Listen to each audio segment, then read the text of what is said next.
is read off the list of participants.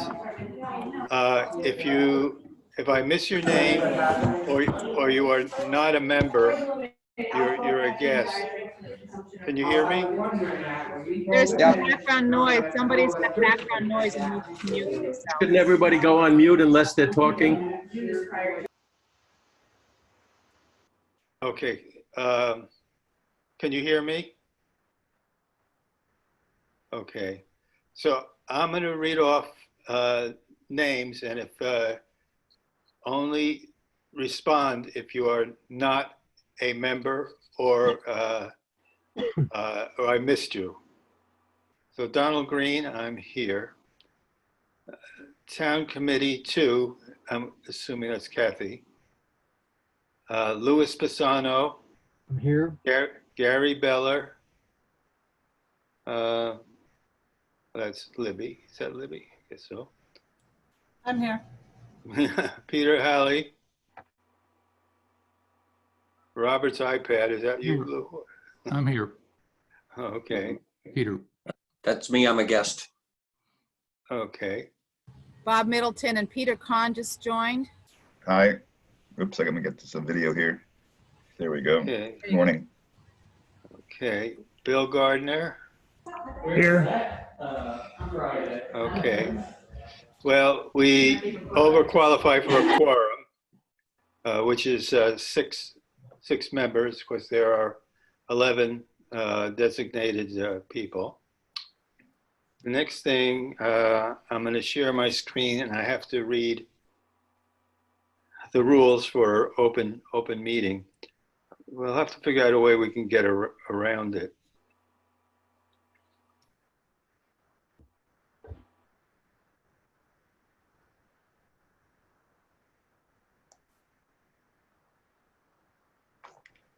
That's the agenda. Okay, now I'm going to read the script for remotely conducted open meetings. Maybe in the future, I'll give people about 3 or 4 minutes to read it. And if anybody has any questions, they can ask. And if everybody says they've read it, then I hope that satisfies. Script for remotely conducted open meetings, confirming member access. As a preliminary matter, this ACNVT just permit me to confirm that all members and persons anticipated on the agenda are present and can hear me. Members, when I call your name, please respond in the affirmative. And we've done that, state each member's name. Staff, when I call your name, please respond in the affirmative. We don't have staff. Anticipated speakers on the agenda, please respond in the affirmative. And Libby did do that. Introduction to remote meeting. Good morning. You have to know it's morning or afternoon. Okay.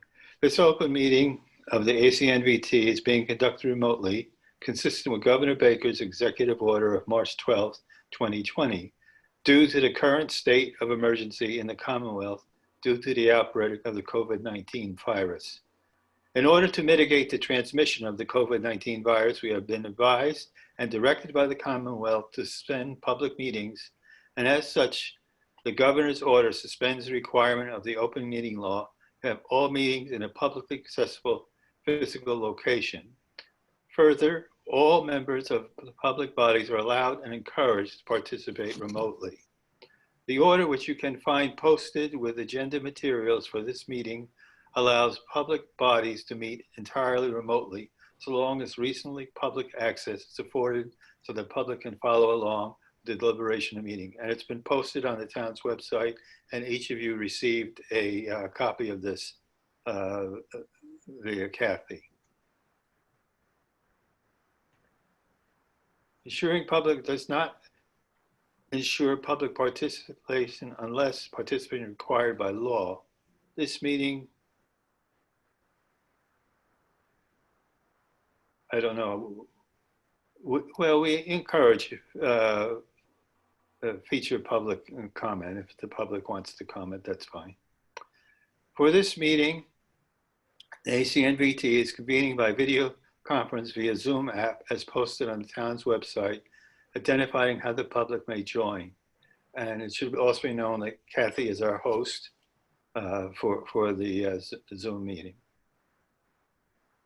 For Zoom meetings, please note this meeting is being recorded and that all attendees are participating by video conference. Accordingly, be aware that other folks may be able to see you and to take care not to share screen your computer. Anything that you broadcast may be captured by the recording.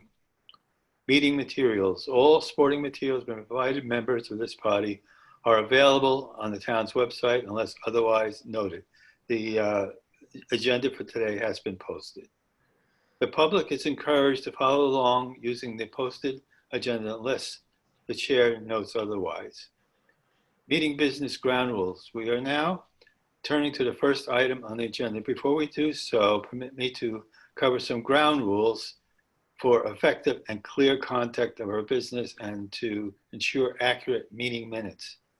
The chair will introduce each speaker on the agenda. After they conclude their remarks, the chair will go down the line of members, inviting each by name to provide any comment, questions, or motions. I think that's a good idea. That way everybody can participate. Please hold until your name is called. Further, please remember to mute your phone or computer when you're not speaking. Please remember to speak clearly and in a way that helps generate accurate minutes. For any response, please wait until the chair yields the floor to you and state your name before speaking. If members wish to engage in a conversation with other members, please do so through the chair, taking care to identify yourself. For items with public comment, after members have spoken, the chair will afford public comment to those members of the public that have joined the meeting via Zoom. Members of the public who wish to speak must state their names and be acknowledged by and speak through the chair. I think we'll do this by the round table and our guests will have a turn to speak. Finally, each vote taken in this meeting will be conducted by the roll call vote. So again, I have to call. So that is the script I have to read. Does anybody have any questions about that? Okay, I don't hear any, so. So this is the agenda.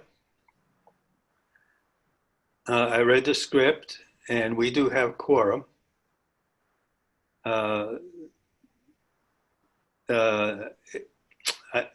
Has everybody looked at the agenda for today? And if you could just raise your hand for if you approve of the agenda. That's 1, 2, 3, 4. I forgot my hand. 5.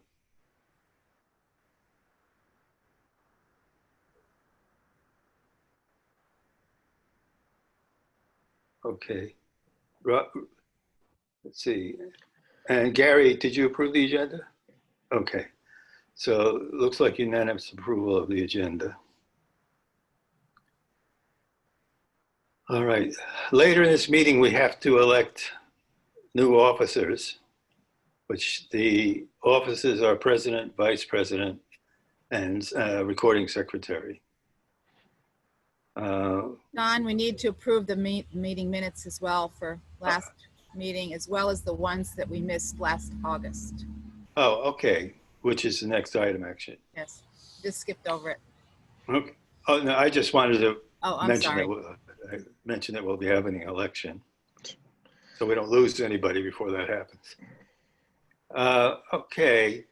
All those approve the minutes for June 20th, 2020, please raise your hand. Okay, that's unanimous approval. And which other one, Kathy?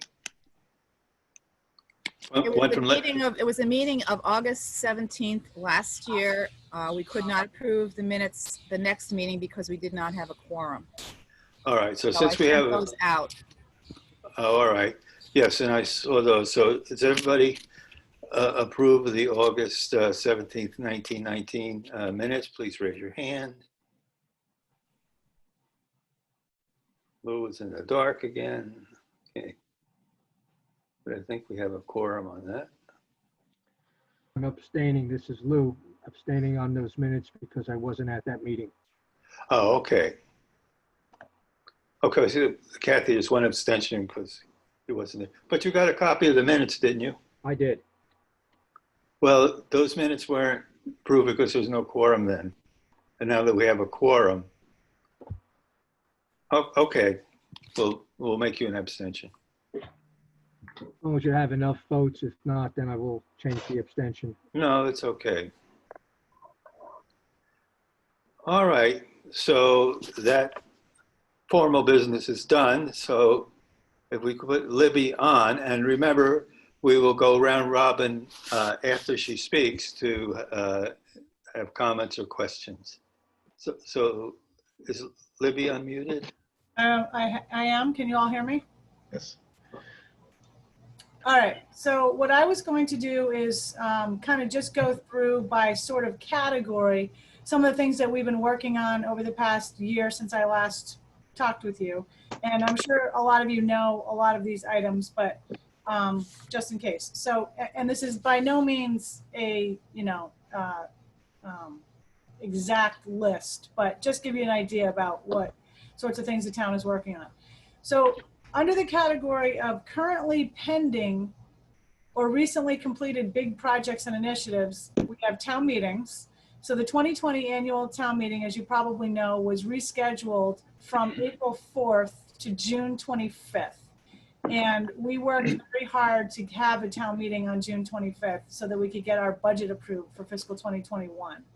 And we had what we were calling a pared down town meeting. So we had 117 articles on the warrant. And of those 117, I should have brought my stats with me, but we had perhaps 30 articles that were called but pushed off to a future town meeting. And then we had what we were calling the essential articles of the town that were budget related. And we had some technical amendments to some of them, like the budget was amended so that we could accommodate a projected reduction in revenue for fiscal 2021. So in the end, we approved a $90 million budget for the general fund, $41.9 million budget for all of the enterprise funds combined. Our health and human services agencies were allocated $650,000, which is up $200,000 from 2 years ago. We didn't adjust that at all for 2021. General fund capital requests were approved at $2.1 million, and those were reduced from about $8.5 million from the original recommendation for fiscal 21.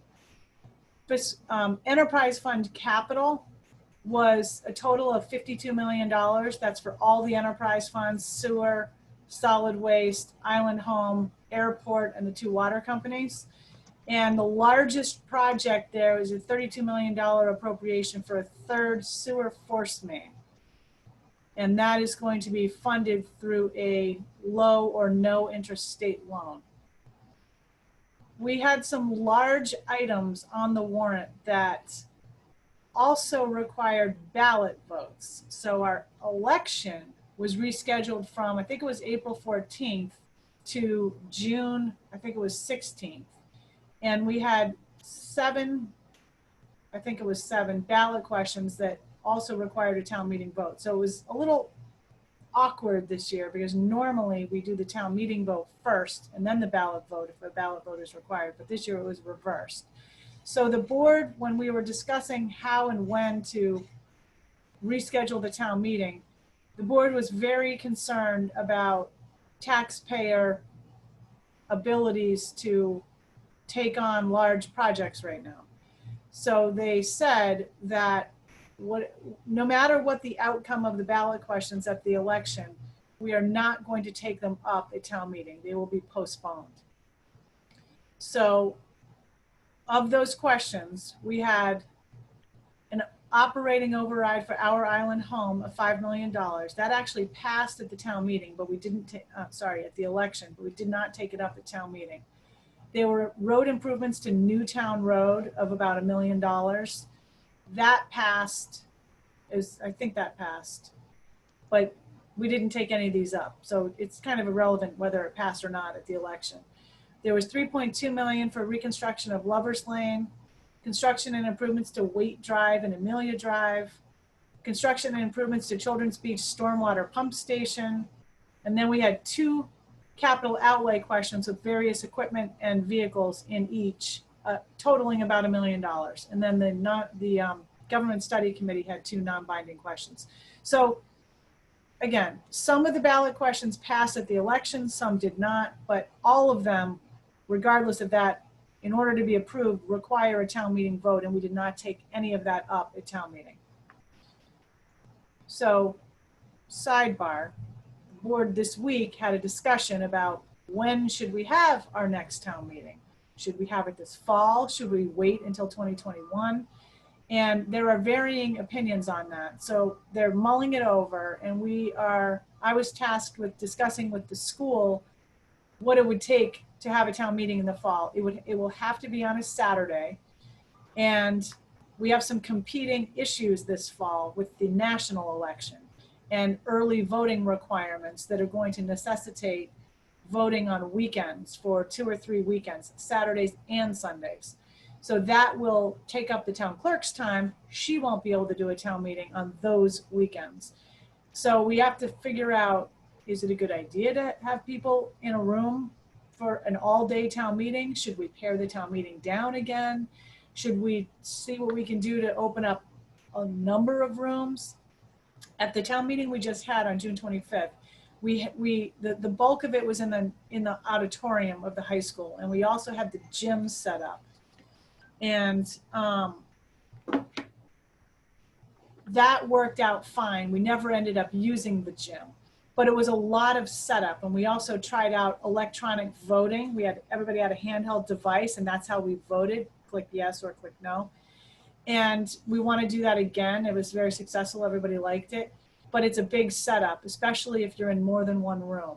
So we were talking about, if we think we're going to be there all day, and we think we're going to have, I don't know, several hundred people, we're going to need more than the gym and the auditorium. And again, it's a big setup. So do we pare it down? Do we wait? Ongoing discussion, stay tuned. So back to the town meeting. We also approved CPC projects, community preservation projects, totaling almost $3 million. And this year we had 51 citizen articles. That is probably a record. In my time of working for the town for 32 years, I do not ever remember 51 citizen warrant articles. 22 of them were carried over, and the rest were approved as recommended. So that's town meeting and the election. We have a number of plans underway. Coastal Resiliency Plan, Dredge Plan, Hazard Mitigation Plan, that actually is done, but now we're working on implementation. Strategic Plan, that is a dynamic plan that the board updates annually.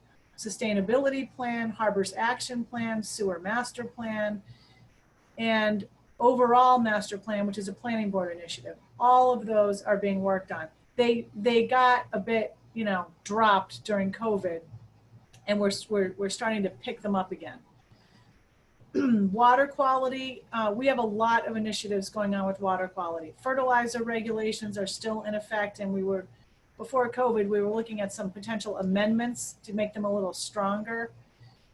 Lots of sewer projects and stormwater projects related to water quality. We have a pretty robust water quality testing program with the ponds and with groundwater and harbors and ponds. Did I say ponds already? I forget. Pond management. We have a really strong collaboration with the Nantucket Pond Coalition with a number of different projects under consideration. The Board of Health has a number of water quality related regulations. We have harbor regs. And Matticat Sewer is something that came up 2 or 3 years ago. Maybe it's more like 3 or 4 years ago now. And it was an initiative. It was about $80 million. It was a warrant article that passed at town meeting, but did not pass at the election. We are getting back to this now, and we have a new consultant that has been looking at this, and the price tag is lower. It's not half, but it's less than $80 million. So before COVID, we were starting to figure out how to initiate the discussion about Mattocket Sewer. Previously, there had been a lot of issues with this, so we did an additional study of what options are there to improve water quality in Mattocket besides sewering. And without going into every single detail, the basic recommendation is the best option to improve water quality in Mattocket is sewer. So it's not on the back burner, I would say, but it's sort of hovering, waiting for a landing spot to have a renewed discussion. We have some roadway and bike path projects underway. There's a downtown sidewalk improvement project. So sort of sidewalk by sidewalk, the sidewalks are getting from top to bottom restored and reconstructed. Trying to think of where they were over the winter. Judith Chase Lane is one. Washington Street from Salem to Coffin is one. There was a little improvement over around by the green, what's it called? The Candle Street property where old National Grid was. And as you can see, this is over a year now, but on Straight Wharf from about where the Straight Wharf actual ends or starts up Main Street was reconstructed, the sidewalk there. So we're still trying to get at those sidewalks. Milestone Road has a number of safety improvements underway. That is a state initiative. The town has provided some input there, but it is managed by the state. Some other projects or initiatives that are underway. There's a housing project at Six Fairgrounds, and this went through some litigation, and litigation is just about over with the project going to go forward. And now it's a matter of financing and timing. The town leased the property to a development group that is going to construct the housing in accordance with town specifications. And I am not directly handling that project. Our housing specialist, Tucker Holland, is handling it. And if you have him in at all to talk about housing, he can go over the details of that. We are in collective bargaining for just about all of our unions. The school settled recently, and that often sets the bar for everybody else. We had an executive session last week with the board about where we are. Some of it is a little slow because it was kind of difficult to meet during COVID. It was, beginning and middle of it. Our cable TV license finally got renewed after about a year and a half of when it expired. And we have a plastics ban that was supposed to go into effect on June 1st. I can pull up for you what is specifically banned, but I guess I would say we sort of relaxed the ban somewhat because there was a serious supply issue with getting alternative products in. We've been meeting very regularly with Stop and Shop, Cumberland Farms, US Foods, and did a lot of outreach last fall and winter to prepare people for this. But it is hard to get these supplies now because a lot of places around the country are also moving to plastics bans. And during COVID, a lot of the production stopped or was stalled. So we had a meeting this week with Stop and Shop, Cumberland Farms, US Foods. I guess those are the main people. And they are ready to start getting back at it. And so we're probably going to say something like, don't hold me to this, by the end of July, we are going to really start expecting people to be in compliance. Our approach to it is not really to enforce, at least initially, but to educate. And that's what we spent a lot of time on last year.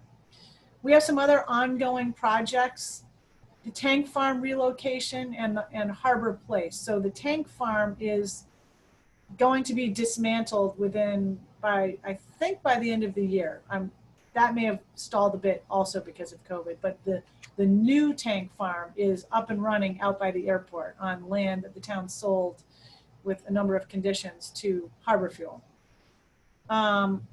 So that is all underway. And at town meeting, we approved $150,000 to engage consultants to help us determine what we should be doing or what will be needed at Harbor Place if if we proceed with the project that the owners group, the town does not own any of that property down there, but the owners group, which is comprised of Winthrop Associates, New England Development, and National Grid, they've gotten together, and as a group, they're putting forward a development plan, and some land may be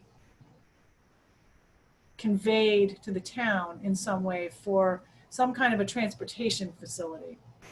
So part of our funding that we received at town meeting will go towards what infrastructure improvements very specifically are going to be needed to support the development. And concurrently, we have had some discussions about improving traffic and pedestrian circulation down there. We all know going down to the High Line, especially in the summer, can be something of a nightmare.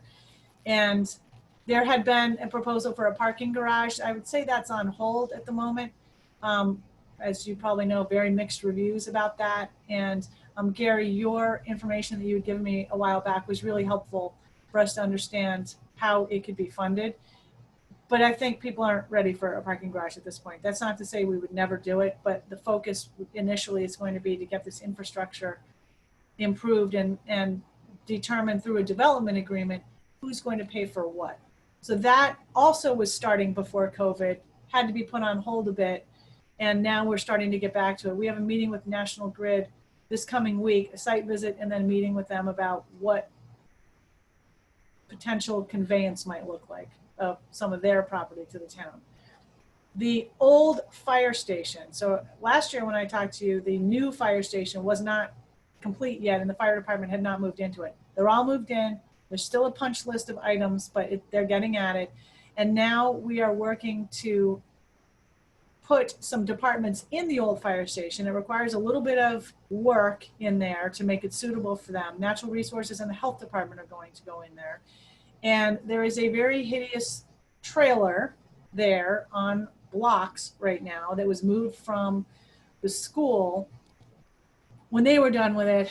And again, that is largely COVID related because once it got there, we were ready to start putting it on the site. We're going to use it for meeting space. We are very short on meeting space right now, especially now that the training room at the fire station, public safety facility, excuse me, is really going to be used for a training room now rather than meetings. So we've pretty much lost that space, which we were kind of on borrowed time with it anyway, but we want to get this trailer set up so we can have meetings at it. And I'm told that we're back to hopefully getting that awful trailer set and secured on the site somewhere.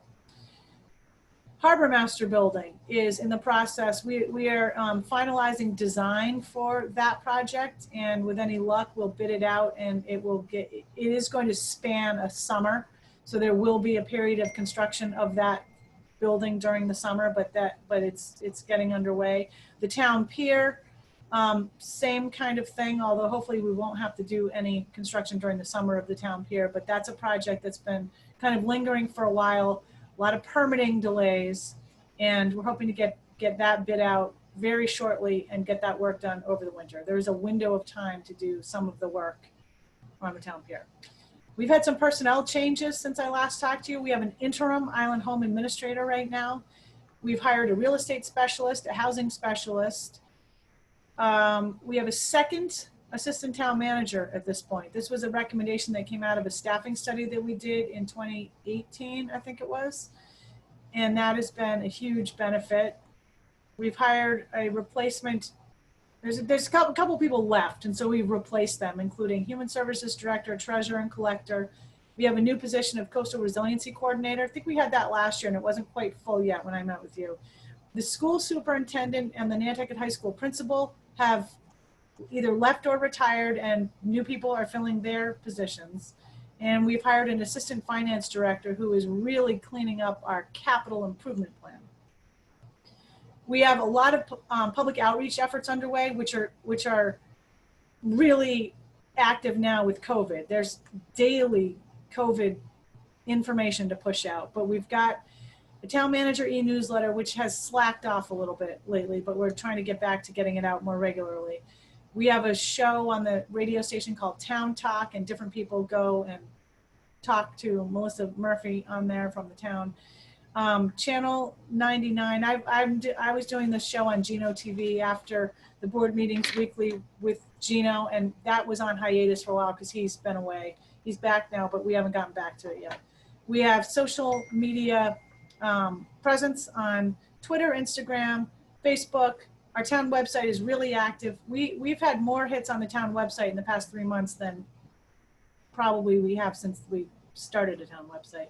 And we have a lot of coverage from NCTV.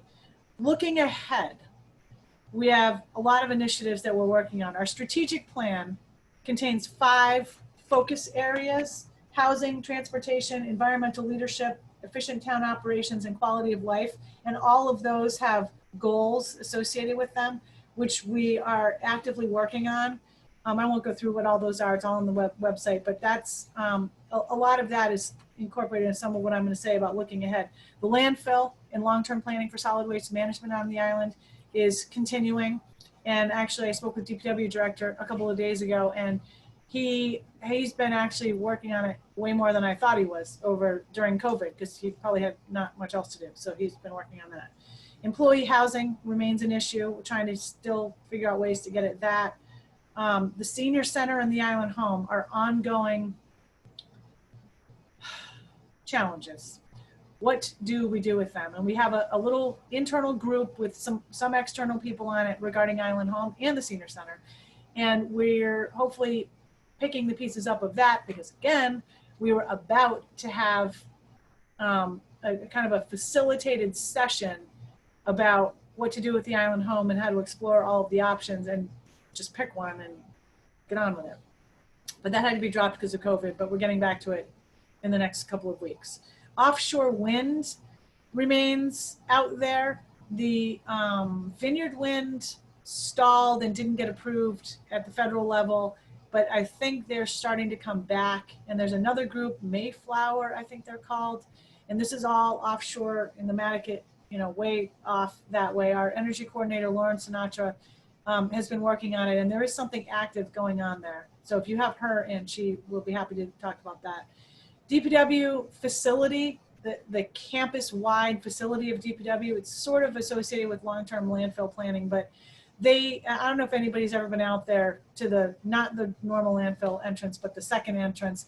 It's a shambles out there. Nothing has been renovated because we keep saying we're going to build something new out here, but then we never get to it. So that's still in progress.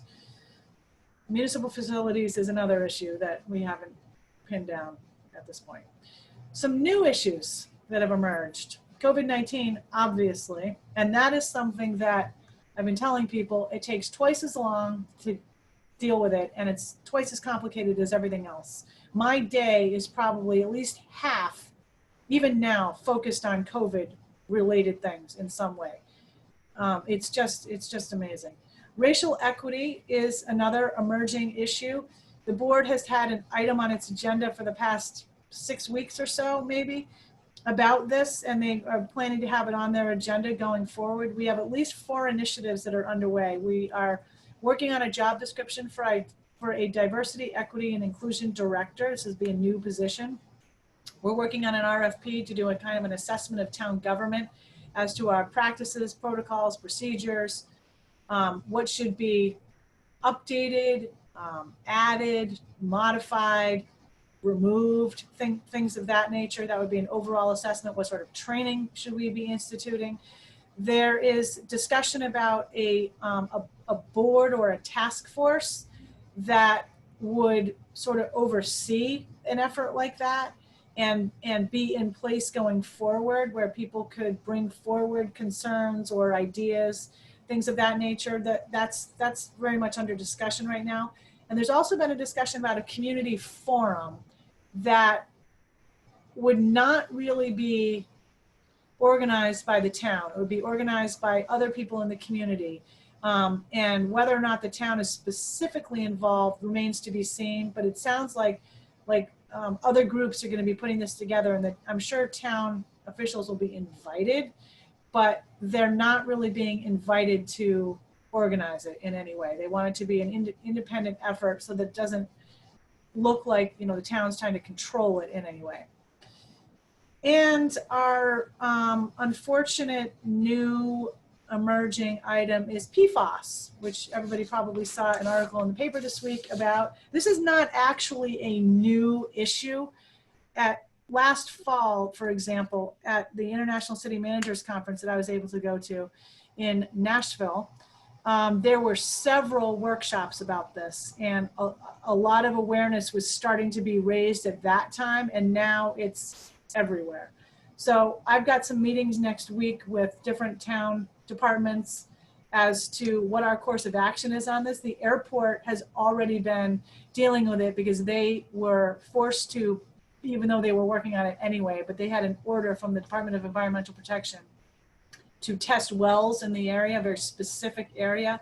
And I'm getting a lot of email now from people saying, when's the town going to test my well?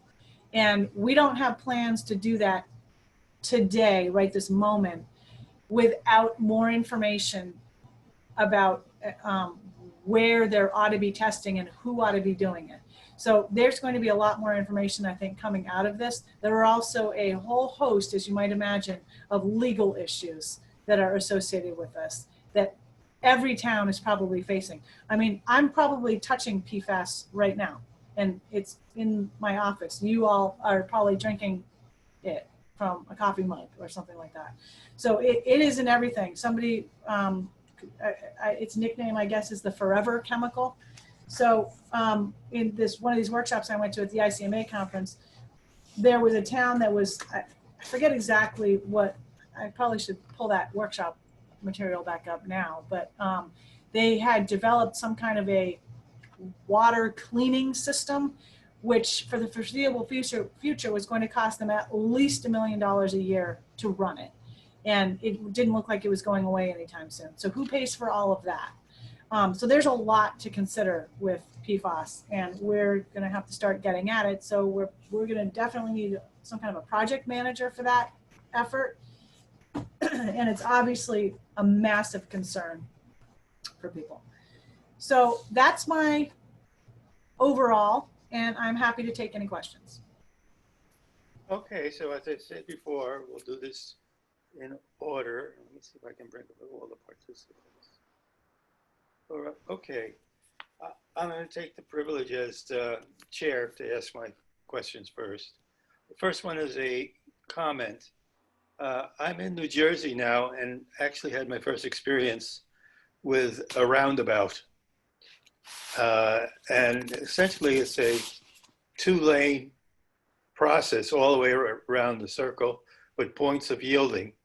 But I think the one thing that helps that may be an issue in Nantucket is there is a traffic light, something a few hundred feet before entering the roundabout, which sort of controls the traffic into it and allowing it to get out. And just give that experience.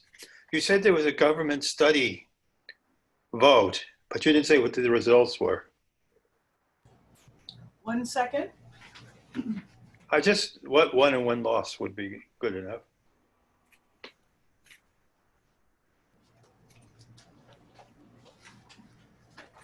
There were 2 questions, and stand by. I grabbed the wrong sheet.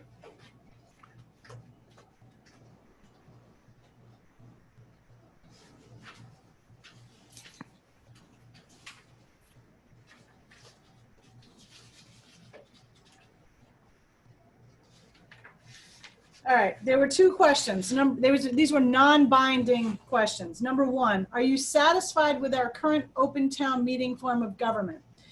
Yes, 887. No, 788. Blank, 185. Number 2, would you like the town to invest time and resources to investigate alternative forms of local government for further review? Yes, 1,102, no, 593, blank, 165.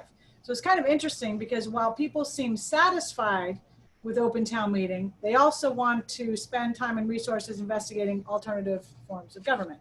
So one of the things we're probably going to do as a follow-up at some point is have a select board joint meeting with the government study committee to determine how do people want to move forward with that information. Okay, thank you. The other thing is, are people using models of communities of other parts in the world? You know, because some of them have been much more successful than communities in this country. You mean, we see whether it's Germany or the Scandinavian countries or whatever, but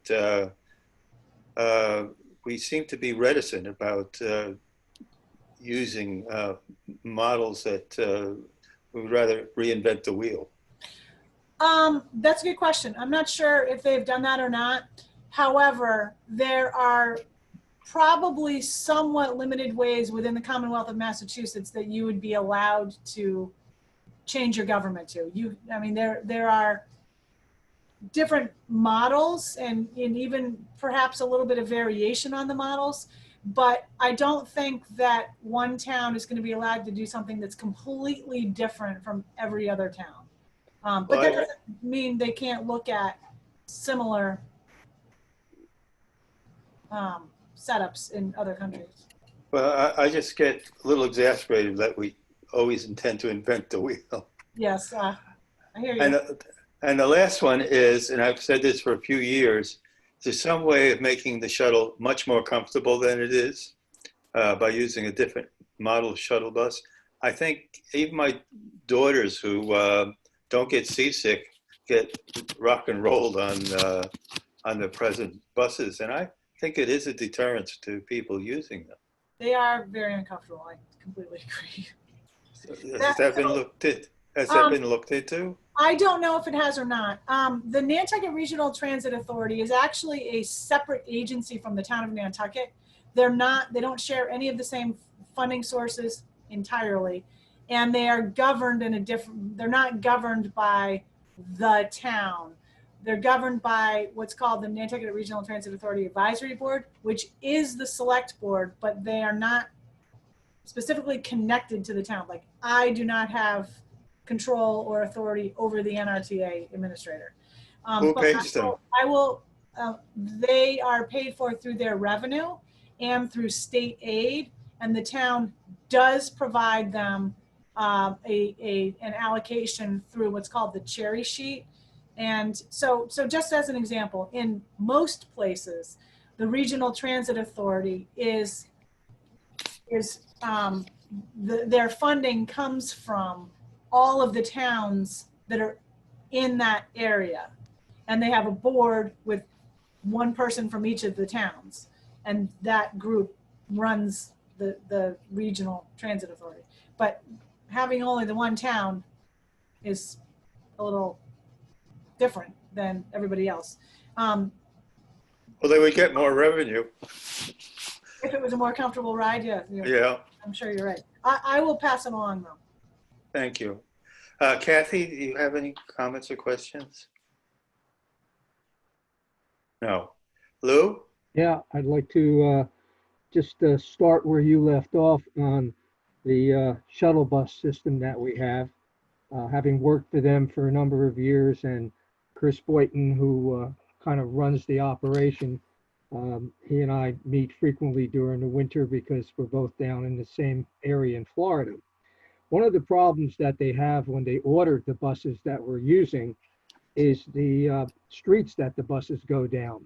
I know that Paul O'Leary and Chris went to a number of different manufacturers to try to get a bus that can go down some of those streets and still not cause any undue problems for the residents in the area because of the length of the bus or how narrow the bus is. If you look at the shuttle buses, you'll see there are two different sizes. The larger buses that they have are used to go up to Sconset, maybe to go to Surfside Beach. Those buses can't be used on some of the other streets. There is, I think, some rules, and maybe Libby might know this, as to the size bus that can be used on the town streets. And so there are some other problems that the public's not aware of. But I just wanted to pass that on. Two issues that I do want to touch on. Number one, going back to the tank farm. I did visit the new tank farm site. a little bit concerned about fire safety. The farm is not that far from the forest that surrounds that site. And I'm wondering if the fire department has put in a plan to curtail any accidental fire that can start at that site, because one of the things that you're probably not going to use is water, but you're not going to be able to get water in there because there's no, to my knowledge, there's no central water system. I would think you'd have to bring it in by truck. That's one concern. The other issue I want to talk about real briefly is the parking garage. I've done work in the past on the parking garage. I have a nice thick file on the garage itself. Talking to people, the estimate that I get is that for every parking spot you would have in that garage, it would cost about $18,000 per spot. Secondly, how do you fund it? I know it may not be real popular, but one of the proposals that I would suggest for funding that garage would be a $10 surcharge on all the cars that come over on the ferry. I would probably exempt local folks who really need that particular means of transportation. But I would look at a surcharge, because the folks that come here during the summer, we're the people that cause the problem for a parking garage, and we're the people that make that parking garage a necessity. So I would have those folks that are not all year-round residents pay that surcharge going back and forth and do that over a long period of time. A lot of other comments that I have, but I think it's appropriate to allow some of the other folks to speak and give their ideas to Livy, or either that or ask her any questions. And thank you, Don, for giving me the opportunity. Oh, you're welcome. Kenneth, I forgot who you are. Ken Gentner from Norshop. I have no questions for Libby at this time. Okay. Then we have Robert's iPad. Is that still you? Yeah, I'm just a guest. I'm not a member of the board. Well, you can ask a question if you'd like. I don't have any question right now. Thanks. Okay, Peter. Which one? All right, I'll take it. Thank you, Libby, for your time this morning. I have two questions for you. First, just to get a better sense of the numbers this summer, what have we done any comparison, people coming over on the ferry, on all ferries this summer versus last, as well as the air traffic in, to get a sense of what the load is this summer? Yes, I've been getting just about a weekly report from the High Line and the steamship, and every now and then something from the airport, but they track it. It's available on demand. Most recently, I think the High Line and perhaps the steamship have said they're operating at roughly, maybe over July 4th weekend, about 60% of what they normally are operating at. And if any of you wants any of their most recent reports, I'm happy to send them, maybe to a central person. Kathy could send them out. They are pretty good at sending those.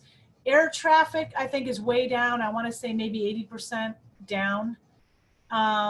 Although private jets are not what they were, but up above commercial. I'm pretty sure that's what Tom Rafter told me earlier in the week. Okay, thank you. The other question I have is, what is the status of the investigation into the desecration of the African meeting house? That is really a question for the district attorney's office. The investigation was turned over to them over a year ago. Okay. And we have not gotten any updates from them recently. Thank you. Okay. Gary? Fine. Thanks, Libby, for talking with us about what's going on in town. There's one issue that it revolves around some of the parking things. Are also one of my concerns. And by the way, Lou, with respect to the funding of the parking garage, I've given Libby and a few of the other members of the select board some information about a very successful parking garage that we constructed in New York in the Bronx Botanical Gardens. And it's become so successful that it's actually providing over $1 million of excess revenue based on the fees that we pay for, that people pay for parking. We have the rent-a-car companies that get a bunch of spots that they keep. And so the thing becomes self-funding. How we get the funds initially to construct it, I don't know about that. But it gets to my other point about our voice. And, you know, one of the things that I thought would be different this year was the fact that the annual town meeting would actually occur when we seasonal folks were in town. I said, this is great. This will be the first time we can actually appear maybe and speak our views. And of course, as it turns out, as a result of everything, it was a very shortened town meeting and very few things were considered except for the essentials. But that gets me thinking about the fact that when Libby talked about the strategic plans, you'll all recall that over the last couple of years, the town did several surveys. They came up with the issues. I'm sure that seasonal people had their views as well, which were included in some of those surveys that they took. And they came up with a number of strategic objectives. Among those objectives, very clearly, was we were going to put in town paid parking in town. Very clear. And last summer, when we had the Civic Association meeting and Dawn spoke, the select board spoke, and I went to some other of the meetings where select board members were speaking, they all talked about the various strategies. And one of those strategies, which was very clear, we were going to put in paid parking this summer. So what happens? They have a town meeting after the season when we're not around in November, and a handful of locals, a few of them, I always hear, it's always Michael Kopko, that's the one that blows my mind, right? Get up and they say, we don't need it, we don't want it. And next thing you know, it's gone. No one's talking about paid parking in town anymore. They're talking of maybe raising the fees. And so my frustration is that the seasonal voices were not heard at all. The importance to some of those issues that we caused by bringing that large amount of people over during the season, those voices are not heard, and it's just kind of a continuing frustration to me. I'm not sure how we are able to get our voice heard when we have most of those ATM type meetings when we are not around. So those are just my comments. I don't know if you want me to respond to paid parking, but do you? Yep. Okay. So before COVID, I think the board, we had a public hearing scheduled to implement paid parking. And then COVID came along and the board said, we cannot do that this summer. It's too much. And so it was put on hold. The license plate readers, though, that we were purchasing to help with traffic, with parking enforcement, have been purchased, and I believe they are in use at this time. So don't write it off. Okay. Entirely. There was a warrant article, though, that sought to require a town meeting vote before any paid parking gets put into effect, and that was not. I don't think that was recommended by the Finance Committee, or maybe it was recommended. There was a bit of a disagreement, I believe, between the Select Board and the Finance Committee. Let me see if I can find it. That's Article 81. Yes, there was a dispute between the FinCom and the Select Board, and the FinCom motion was to go along with no paid parking until there's a town meeting vote. And the Select Board had a comment that they did not support that motion. So this would have been a discussion, I am certain, at a regular town meeting. However, the plan had been prior to COVID that the board adopt paid parking before town meeting, in which case that town meeting vote would have not had any impact. Right. But it all fell apart because of COVID. Well, I was hoping that the Town Government Study Committee was going to be bold and come up with a proposal now so that we could perhaps, you know, really seriously consider the representative form of government so that a lot more voices can be heard, except for the 300 activists that show up at the annual town meeting every year and get their way. But who knows what will happen about that. All right. Bill Gardner, did I ask you if you had anything to say? No, but I think you're asking now. Okay, go ahead. Thank you. Libby, this is Bill Gardner out in Quidnet. Thank you so much for coming to speak with us. I have two questions. The first has to do with the alternate forms of government and the Town Government Study Committee. I think we're hoping to have Mr. Brecker, if I pronounce his name correctly, come and speak to us. But I'm wondering if you could tell us how far along the Town Government Study Committee is, and more specifically what they're doing. You say there are some forms of government across the Commonwealth that differ somewhat, and that we'd probably have to stay within the bounds of what other places have done. I used to, back in the Neanderthal age, I practiced law in Boston with a firm that had as one of its practice areas counseling town governments. And the Nantucket Town Council, and I forgot his name from years and years ago, but he came from my firm. I don't think it's a hugely complicated area. There are a lot of models out there, and if people can just focus on one, they can start promoting it.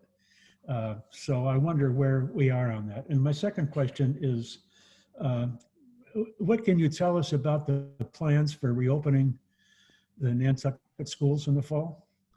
And thanks again for coming. All right, on your first question, John Brescher is the chair of the Government Study Committee, and he will be able to give you some more information on that. I'm not quite sure where they are. He and I have not talked about it for a couple of months now, but I know that they were looking at the possibility of a representative town meeting, and rather than an open. So that would be one potential change. There was some early discussion about a mayoral form of government, but I'm not really sure where that has ended up. But those were a couple of the things that they were looking at. The plan to reopen the schools in the fall, as far as I know, and the schools are not within the jurisdiction of town administration, but there are 3 scenarios that school districts within Massachusetts have been told to prepare for. One is full back to school, one is remote learning, and one is a mix. And I have spoken with the new superintendent about this because this is going to cost some money. And if it's a full return, there are a lot of things that need to be changed in the school buildings and facilities. So the one thing is the finance director and I have a meeting with her coming up to discuss where that money is going to come from. The state is going to be providing some assistance with this, but everybody is a bit not certain what is going to happen. And I'm not quite sure when they're going to make a determination at the state level. This will be a state decision as to what scenario is going to be put into place. Okay, let's see. Yes, Scott? Yep, that's me. Thanks, Libby. Do you have any comment on Mr. Santamaria's experiment with the analysis of COVID by the sewage readings and the wide differences in the 2 recent readings? I don't really have too much of a comment on that. Honestly, I tried to read through the sewage testing report, and I'm not a scientist. I don't even know what you need to have to understand that report, but it's not my area. So I am relying on him though to provide us with what that means. At this might be something for you all to tune into. At this coming week's select board meeting, we have a weekly COVID update section of the agenda. It's right at the beginning. And a lot of different people give updates about a lot of different COVID related items. And what's going to happen at this week's meeting, because of that sewage testing issue, is the company that is doing the testing is going to come on and explain it. and review Excellent. it, discuss Excellent. this sort of I don't know if it's a discrepancy is the right word, but one time it's 0 and the next time it's 160. Yesterday or the day before, I think the results over July 4th weekend were something like 100. And so they're going to talk about, I think, how to interpret it. But you guys might want to tune into that. That'd be helpful. When is that meeting? Wednesdays, starting at 5 o'clock. And you can go to the town website. Actually, I think you go to, I will send Kathy the link. You can, if you want to, you can register to be an attendee, and then you can ask questions either by phone or like this on Zoom, or you can do a Q&A. There's like a, I guess it's the chat. I don't know what it's called exactly, but you can type in a question. But anyway, if you want to do that, or just watch it. It starts at 5 and it's live. Thanks. In the real gossip category, I've been hearing rumors about summer residents maybe staying through the end of the year and enrolling their kids into schools. And I'm wondering if you have any information about that. I don't, but that came up to me yesterday from a couple of people, and I meant to check with the superintendent about it. So I'm going to ask her. This came up maybe a month ago, because we were hearing that same thing. And she said there has not been any indication with enrollment numbers that is happening, but that was a month ago. And so maybe things have changed. So I will try to get a little report from her, but I've heard something along the same line. That'd be great. Thanks. I'm out. Okay. Has everybody had a chance to speak, or did I miss someone? No, you missed me. Okay, The we other have more two- members than usual. Yeah, I have a couple of questions. On the voice issue that Gary brought up, I think it would be great if these Zoom meetings, especially for a committee like ours, where typically either all the members or most of them are off island after the summer, could be allowed to continue to meet when this emergency order ends. And I understand that's a state legislative problem, but I think that in general, if the town and perhaps other towns like ours support it, the state legislature might change to allow future Zoom meetings when there's not an emergency. But at that point, we could, as a group, address issues that are coming up with the town meeting each year, and perhaps have some better informed input as a group that we can give to the finance committee and then to the town meeting. So that, I think, is sort of another part of the voice agenda, especially for this committee.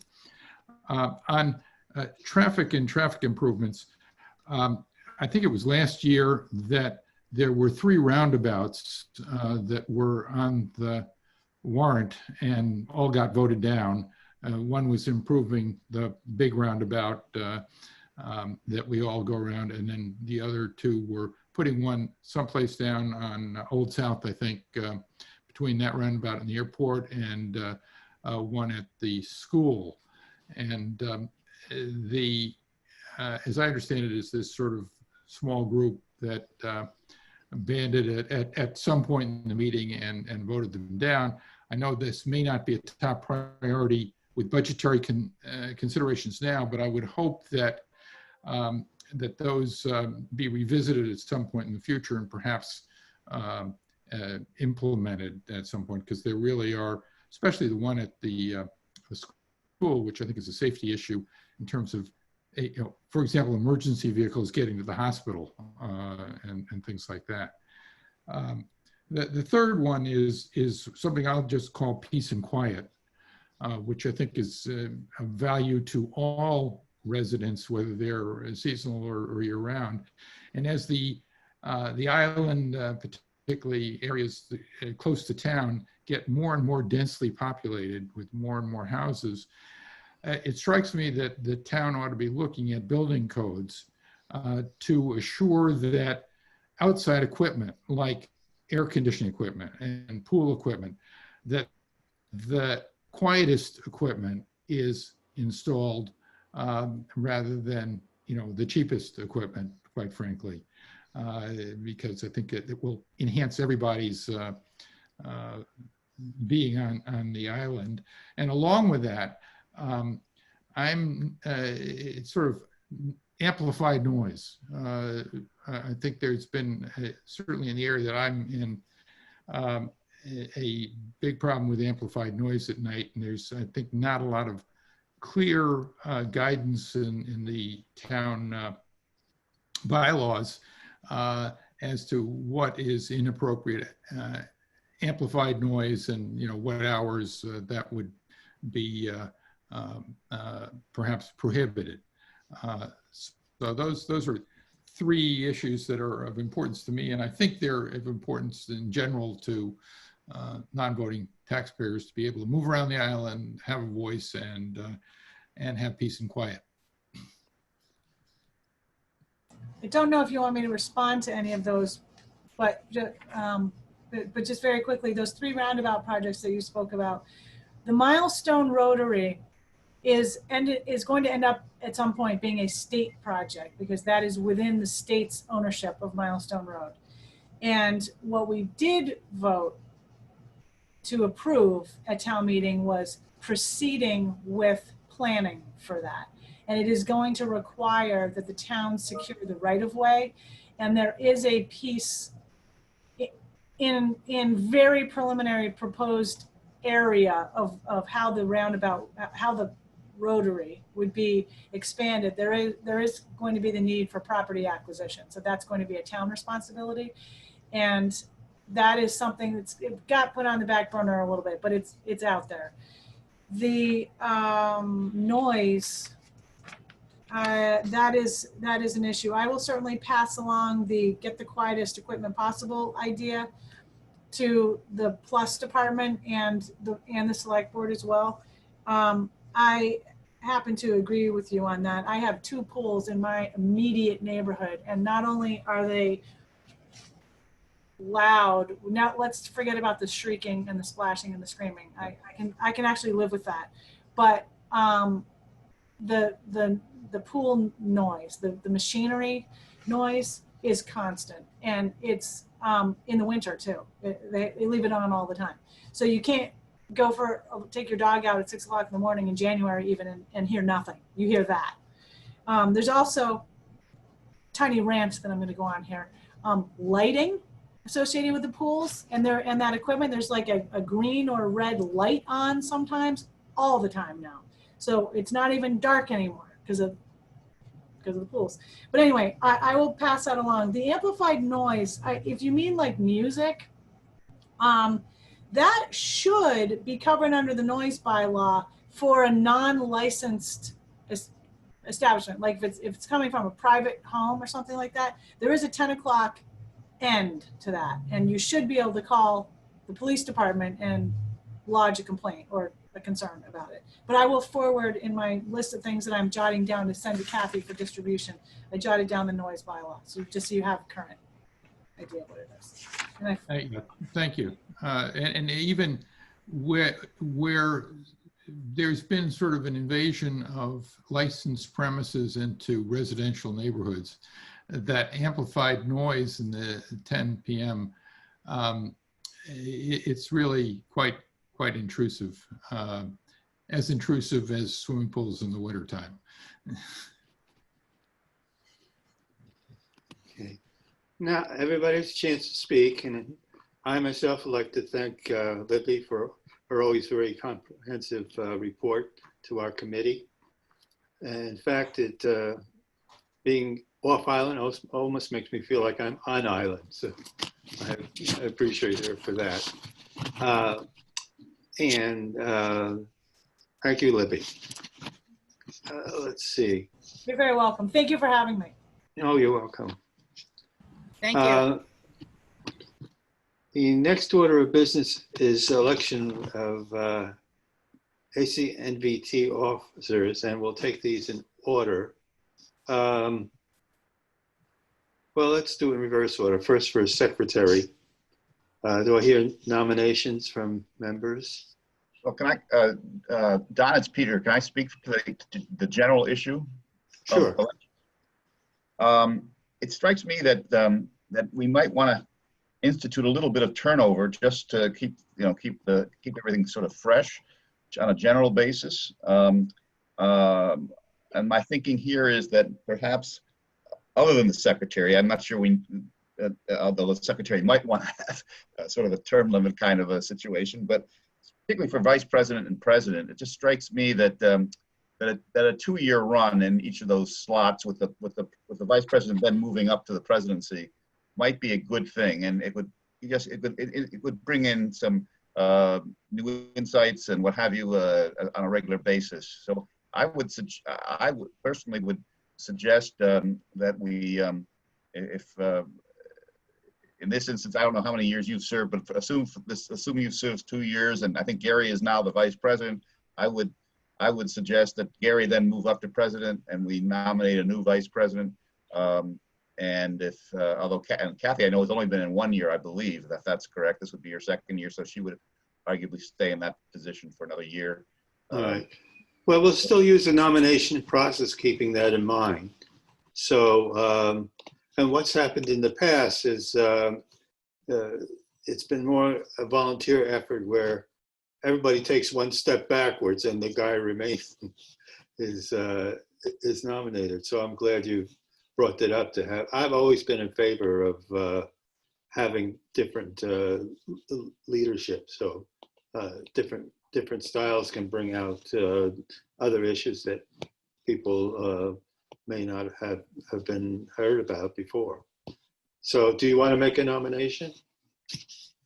For president? Sure, we'll do it.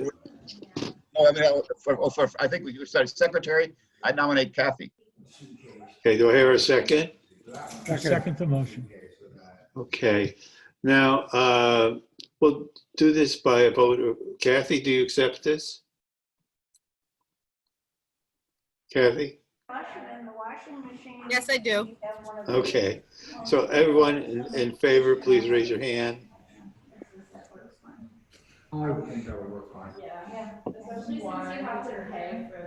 Looks like a unanimous vote. Okay, so for vice president? Could I just get a point of information, just so I understand?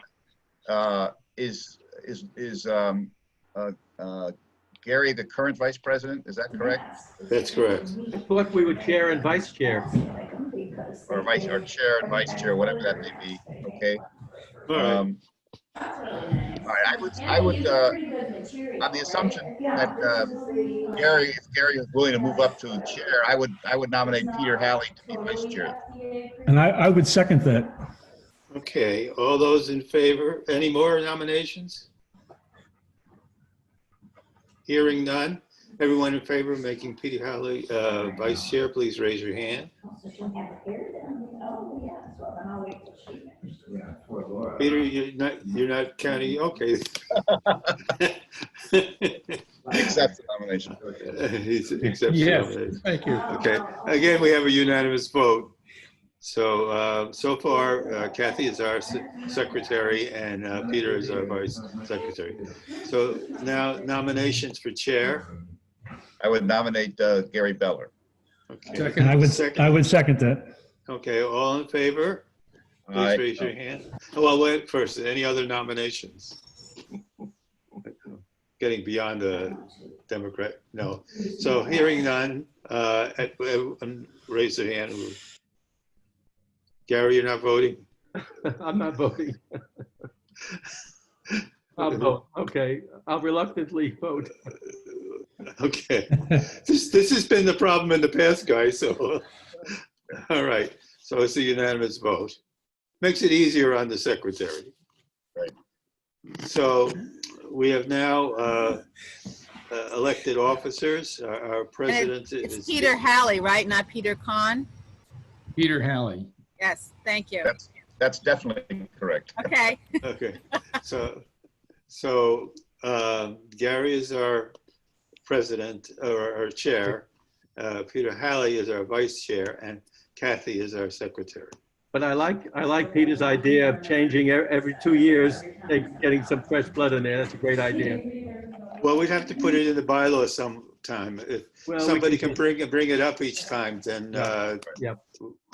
well, I won't be the chair then, so you can change the rules as that goes.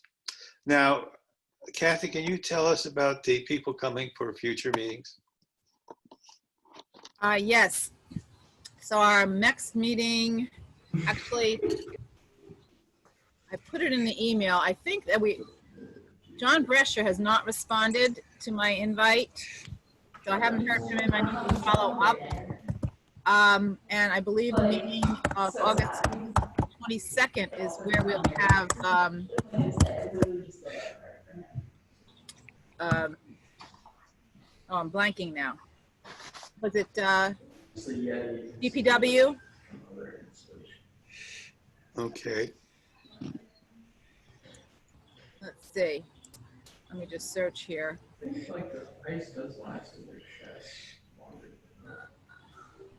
me just confirm those things. Really? Yeah. I mean, they're heavy attending. You ever looked at them? Yeah. So heavy. I have this young tumbler, which is thinking about it. And it's good. Yeah, it's great. Fantastic. But I would. Okay. Yeah. My family that's older uses getting coolers for fishing. Wow, I can understand that. Yeah. It's fishermen, they really. Someone needs to mute their, we have background noise. Yes, out on the hot.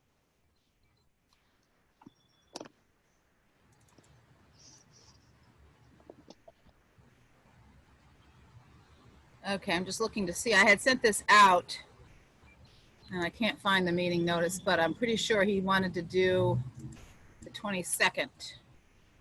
That's the head of the DPW, Yes, Rob McNeil. yes. Let me just look for his email. I'll find it in a second. In the meantime, from our people who are not members, do they have any comments? No, okay. Yes, so it's definitely for Rob McNeil on the 22nd. We had Libby today, and John Drescher has not responded, so I need to follow up with him. Are there any additional people that you would like to come to the meetings? Yes, let's think about, there's been some movement with respect to the Affordable Housing Trust. Remember last year we had Tucker Holland. Are people on the committee here, are we interested in having him come back and update us what's going on? So that would be in September, correct? Well, We have an openings the next two meetings, actually, because we haven't heard back from John Drescher. Well, would people like to invite Tucker Holland? How about Santa Maria, the Director of Public Health, if he's got time? Yeah, that would be terrific. Yeah, Yep. I agree. All right. So is everyone agreed to ask? Roberto Santa Maria. Okay. Yes. Okay. Kathy, can you invite him to the next meeting? Which one, Santa Maria? Yes. Okay, And you can ask for Tucker Holland for the one that okay. isn't filled after So maybe, that. could you, maybe you could email Mr. Brescher again? Yes, I will, and I'll. You know, I'll I know find out. John. I know John. Maybe I should call him personally and say, I want you to come to our next meeting. That would help. That could That'd be work. great. And then we would know what, do we Yeah. want to give him the first choice on the dates, or do you want, how do you want to do that? I will. I'll give him a call first thing Monday morning. Okay. And I'll That's let you good. know. Then I'll wait until I hear from you and send out the invites for the others, depending on what he says. Okay. There are two other people that, depending on how many slots we have to fill, that I think we ought to consider. One is there's a finance director. I think it's a he, and I think he works in Libby's area.